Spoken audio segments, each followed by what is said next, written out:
Isomo ryo mu gitabo cy'imuka Misiri.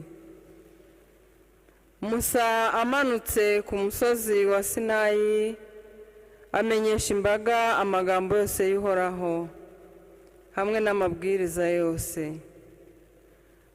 Nuko imbaga yose isubiza mu ijwi rimwe igira iti, amagambo yose Uhoraho yavuze tuzayakurikiza.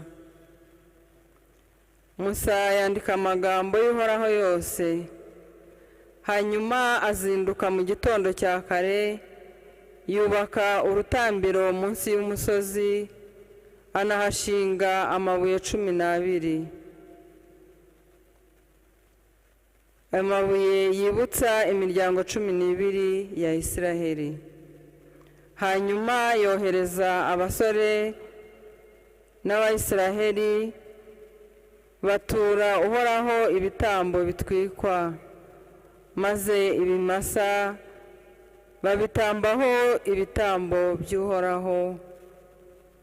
Musa yenda igice cy'amaraso ayashyira mu nzeso, asigaye ayatera ku rutambiro.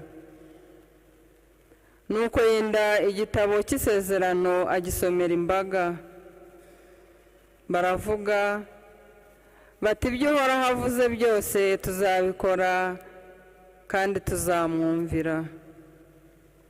Musa yenda amaraso, asigaye ayatera imbaga, avuga ati, aya ni amaraso y'isezerano Uhoraho yagiranye namwe bishingiye kuri aya magambo yose yavuze.